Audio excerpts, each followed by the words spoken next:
নমস্কার বন্ধুরা, উর্মিলা রান্নাঘরে অনেক অনেক স্বাগত জানাই। আজকে আমার রান্নাঘরে দেখাবো হচ্ছে রূপচাঁদা মাছ দিয়ে কলা পাতার পাতুরি করে দেখাবো। আর পুরো ভিডিওটা দেখতে থাকুন কিভাবে করব এই কলা পাতার পাতুরিটা। রূপচাঁদা মাছের এমনিতেই খেতে ভালো লাগে, একটু তেল তেল থাকে। তো দেখুন, মাছটাকে আমি প্রথমেই সুন্দরভাবে আঁশগুলো বেছে নিচ্ছি। আঁশগুলোকে আমি সুন্দরভাবে বেছে পরিষ্কার করে নিচ্ছি।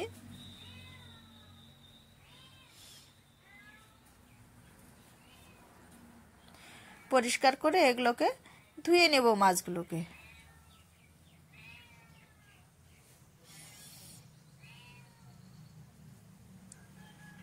তো দেখুন, এই যে কলা পাতা দিয়েই করব। কলা পাতাটাকে আমি বাড়ির গাছের কলা পাতা ছিল, কেটে ধুয়ে নিয়েছি।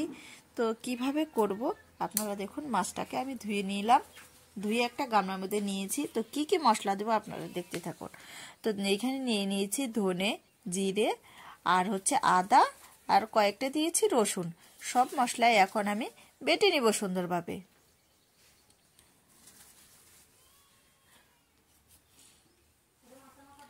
সম্পূর্ণভাবে বেটে নিচ্ছি।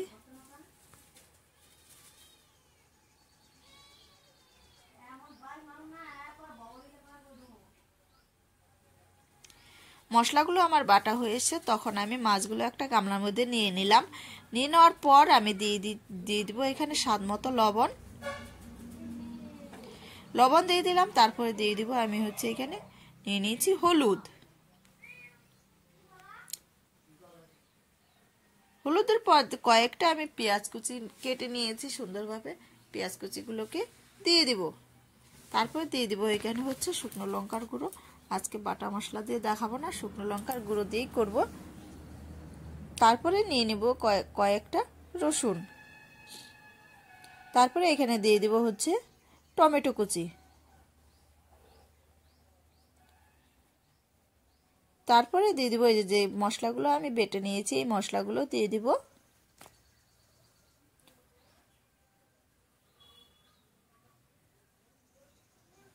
দিয়ে দিচ্ছি মশলাগুলো।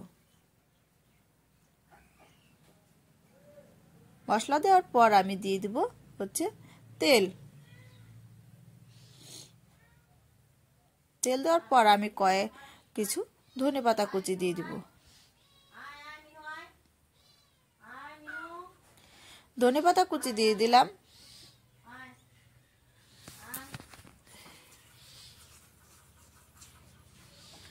দিয়ে আমি সুন্দরভাবে মেখে নেব।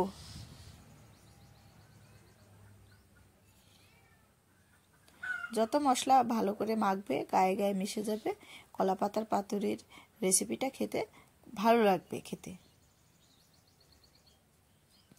বেশ ভালোই আমি মেখে নেব।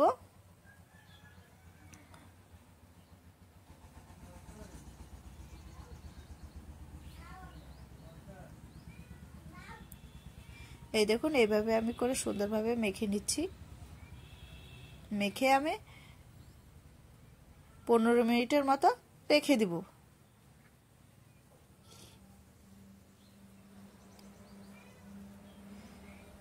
15 মিনিটের মতো রেখে দিয়েছি। তারপর আমি একটা দেখুন কলা পাতাটাকে কেটে নিয়েছি। কেটে নেওয়ার পর আমি উনানের উপর ছেঁকে নিয়েছি। ছেঁকে নেওয়ার পর এরকম কালার চলে এসছে।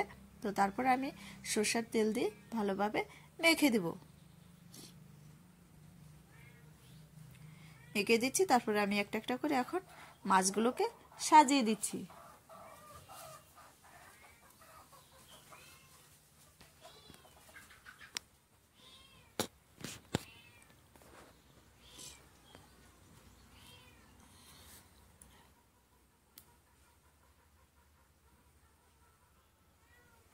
মাছগুলো এইভাবে করে আমি সাজিয়ে দিব। তার উপর দিয়ে আমি পেঁয়াজের যে মশলাগুলো ছিল ওই মশলাগুলো আমি উপর দিয়ে দিব পরে।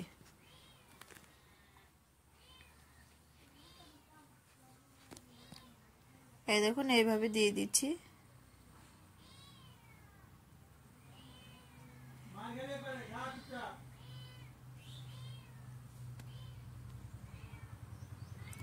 তারপর আমি হচ্ছে এখন মশলাগুলো উপর দিয়ে মাখিয়ে দিব।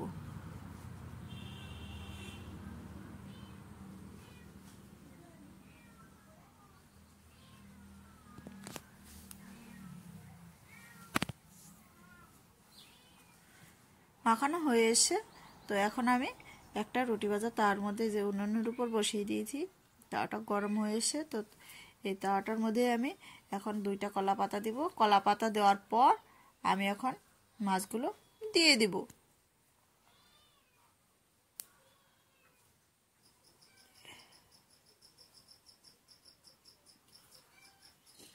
তারপরে আমি এখন মাছগুলো সুন্দরভাবে বসিয়ে দিচ্ছি। মাছগুলো দেওয়ার পর আমি 25 থেকে 30 মিনিটের মতো ভালো করে এটাকে ফুটিয়ে নেব।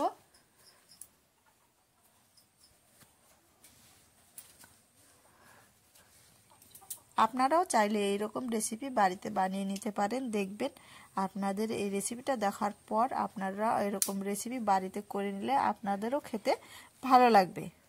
তারপর আমি একটা ঢাকনা দিয়ে ঢেকে দেব।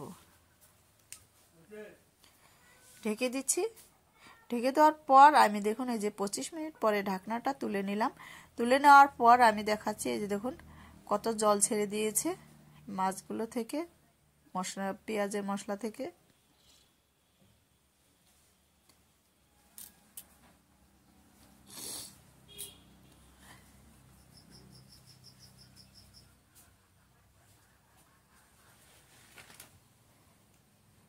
এবার আর ঢাকবো না। দেখুন তারপরে আমি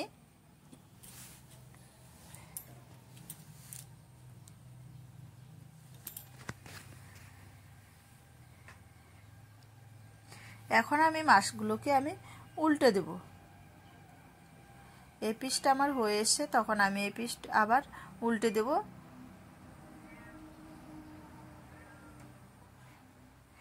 এইভাবে করে উল্টে নিচ্ছি।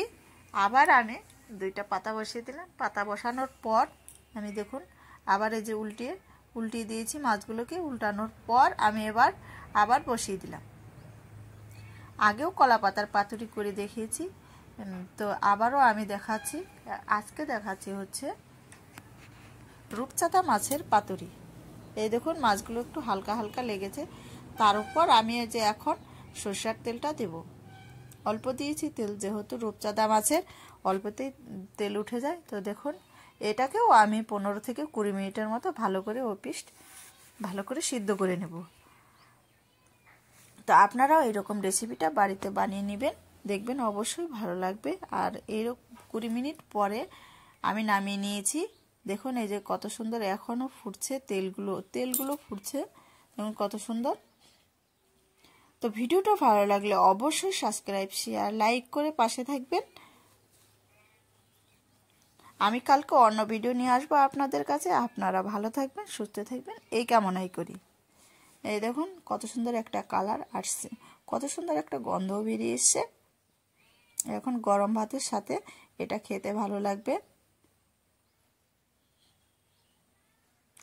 আপনারাও চাইলে এইরকম মাছ দিয়ে এইরকম রেসিপি বাড়িতে করে নিতে পারবেন। আর পুরো ভিডিওটা দেখার জন্য অনেক অনেক ধন্যবাদ।